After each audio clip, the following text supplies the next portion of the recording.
Good morning, His Church London, and everyone joining us today.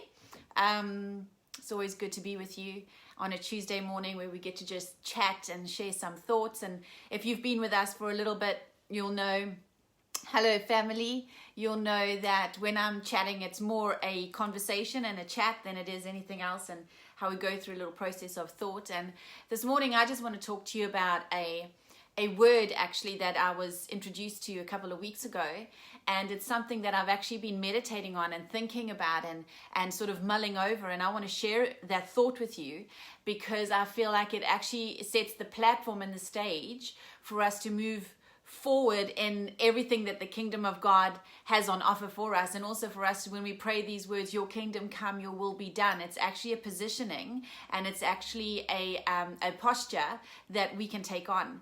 And there's this powerful word in Hebrew that actually is called Hineni, and that word Hineni means here I am. And when you read the Bible and you read about some of these faith heroes that are like Moses and Abraham and Samuel and Isaiah, and we hear these words that come, here I am, send me. We know that's one of the biggest ones that you might put this phrase together when Isaiah said, God, here I am, send me, whatever, you know. But actually there's this repetition of a heart response to God when God calls a name and he says Abraham, and Abraham says, here I am. Or when God says to Moses, Moses at the burning bush, and Moses responds, here I am. And so this word Hineni carries such a powerful just a backing or foundation to what's being said. And basically what it means is that when these guys that we can learn from and look at their lives and we study, it means unreservedly, here I am. Before God explains what he's about to say, before God invites them into a conversation, that response, here I am, it means that there is a complete and 100% devotion, that no matter what follows on from that place, the response is already yes, God. Unreservedly, unashamedly, unconditionally, this is what we're moving forward in. And you know the stories of Moses. Like when Moses responded, when God said Moses at the burning bush, and he said, here I am. Whatever it is, the answer is yes. Before you tell me what you want, God, the answer is yes. We know what assignment he was given after that. When God calls Abraham's name and he says Abraham, and Abraham responds with the same word, Hineni, God, here I am, everything, my life devoted to you, here I am. God puts an assignment before him. That is huge. It's a task that some of us, I'll put my hand up, would not invite on a normal day. We wouldn't invite that challenge, but it's like God puts something before us that is so much greater than what we can dream or imagine. Even Samuel, the boy Samuel, when God calls his name 3 times, he goes, Samuel, Samuel, Samuel. And finally Samuel responds. And when he responds with everything in him. He says, God, here I am. And when we position ourselves before God, saying, God, whatever you're going to ask of me, I'm already saying yes, without weighing it up, without having conditions, without seeing how it's going to fit into my lifestyle. The assignment and it unlocks the next thing that God could require of us. And we know that Samuel became a voice to the nations, and there was a restoration of purity and holiness and things that God did in his life. And time again, we see that when people respond to God in this way, the assignment that's been given them is so great. And I want to talk about that because, we live in a day and age, and if you've heard me speak, this is something that I actually I not wrestle with, I'm passionate about, and I'm not too sure how to communicate it in the best way yet. I'm still on a journey. But the thing about fear of God, not fear because man told you need to do certain things, but this absolute awe and wonder and understanding our position before God. Yes, he is our friend. Yes, we are forgiven. Yes, he makes way for us to be in relationship with him. But when we approach him, that posture of we always come in as his created, and everything else that is given to us is because of his grace and his love for us, not from any other position, but that absolute awe and wonder of God, the creator of everything, invites us into a relationship, and that's how we approach him. That's how we come in. That's how we stir up this response, that we actually are responding to the King of all kings. And so I want to just throw that in there, that this response, like if you have a child, and I'm training our kids, we're parents, we're in the trenches, we're doing this on a daily basis, and we do not have it right. But a conversation I've even had with my children, when I call their name and they go, yes, from a different room, or yeah, what do you want? It's actually a conversation that actually goes, when I call your name, I expect you to come to me, not to wait to see what I'm going to say. Now, that might just be me. Don't judge me. We're in a process. I'm busy training my children, and we will get there. But I'm training them, and I'm wanting them, when I speak to them, the same way when my father calls me, there is a response out of respect and honor. Can I be so bold to say is that I actually think honoring parents and honoring just that honor your father and your mother and elders has sort of been diluted and lost through the years. That's just my opinion, and I'm fighting for it. But I actually feel when we speak to our kids, there's that thing of complete safety and love, but also a respect and honor, that when we respond to them, it's like, yes, mom, yes, dad, versus, yeah, what do you want? And I actually feel that if we don't get that right in our personal lives, we can actually respond to God in the same way. Yeah, okay, sort of without putting it into words, weigh it up, see if it fits, see if it's conditional, when I will do it, how I would want to do it, how does it work, how can I change it into my circumstances so it fits with me. But when you look at these guys, and when you look at what this word means, here I am, it is, God, before I actually have the opportunity to weigh it up and see if it fits, before I have the what can I say, the audacity to sort of say, do I like what he's about to say to me? Do I have conditions? I'll do it if. There's a response that says, God, before I get to that point, let it just be. Let it be what you're requiring of me. Let my heart respond in that same manner, in that same weight of what you're doing. And maybe we sit and look at this going, yeah, Charlene, this is huge. Yes, it is huge.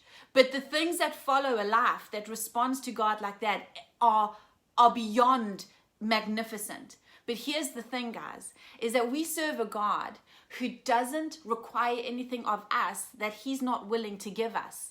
And this is what I love the most, that this word, Hanani, this here I am, is actually the posture that God takes on with us. And so although we're given the opportunity to respond saying, God, unreservedly, unconditionally, if you require this of me, may my life be a life devoted completely to this magnificent Father and God that is good all the time.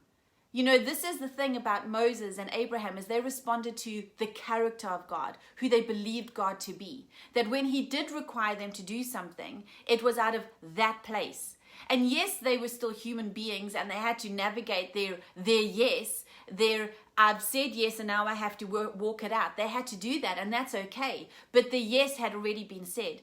But we have a God that says that he is our ever-present help in time of need. And so while we are given the opportunity to actually respond to him like that, he's already a God that sits and waits and says, you know what? Here I am.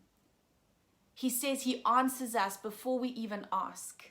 That he's already a God that has gone beyond. He has given everything. And when we call out to him, he's already responded. When you call out to me, you get everything of me.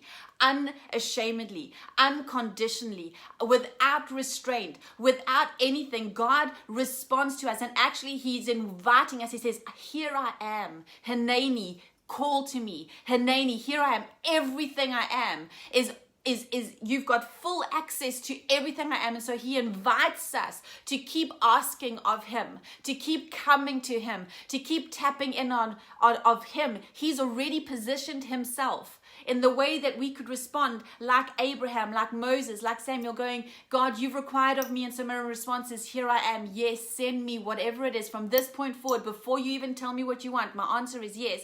God himself has positioned himself like that in our lives, that when we come to him, he's actually saying, I need you to come to me because I've made myself fully and unreservedly available to you, everything you want.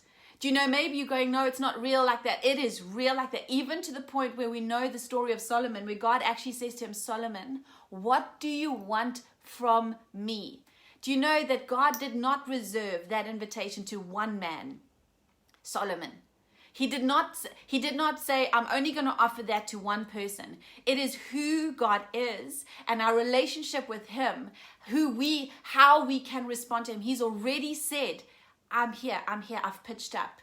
Everything about me you've got access to. Everything about my kingdom, everything about my provision, everything about my protection, everything about my character, everything that flows out of my goodness, my grace, my presence. He says, here I am. And I'm blown away about that, because although we're given an opportunity to respond, he's already positioned himself saying, I actually just want you to know I've already responded. And it cost him dearly. So as much as he's responded, and like we said in the beginning, as much as Abraham responded, and we know God tested him and said, give me your son. As much as Moses responded with the burning bush, and he said, I need you to lead these guys out of captivity. As much as Samuel responded and God spoke to him and he had to speak up to people that he loved. He was a voice. He brought purity, restored purity back into the temple and the way that people were serving God. He had a hard task. But because he had said yes, God had already said, I've pitched up with everything that I am for this assignment in your life. And so I want to encourage you, that God actually makes himself available to us, and he's already shown that he is already willing and has already paid the highest cost, which is in Jesus Christ. He's already sealed it. He's already said, Hanani, here I am.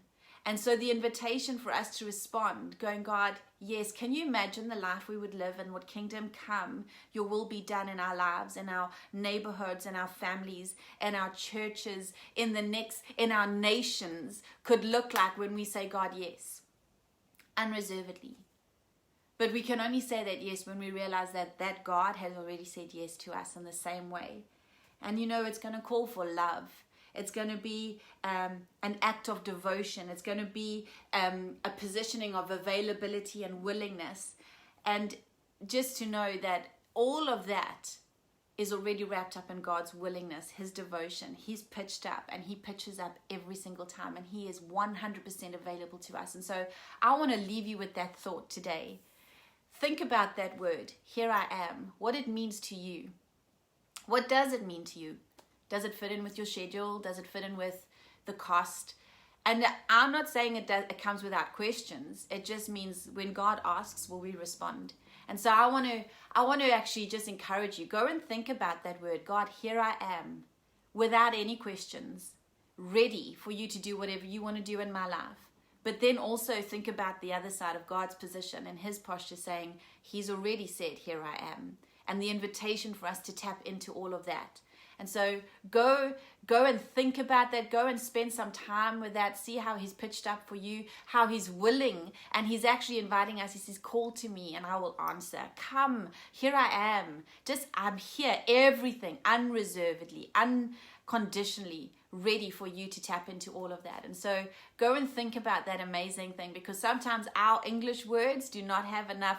I don't have enough vocabulary and ways of expressing it, but allow the Spirit to break that open in that truth as I'm on that journey as well. And so I love you guys. I pray that you would meet with him today in a way that blows your mind, that he would unlock a position for us to respond in a greater way in the next season, that we would be able to see him do phenomenal things as we've seen. Because it says, no eyes see, no ear has heard, no mind can conceive. And so when we read the stories of the Bible and we're blown away by that, what more does he want to do in our lives? And so be blessed. I love you, friends and family, and I will see you next time. Bye.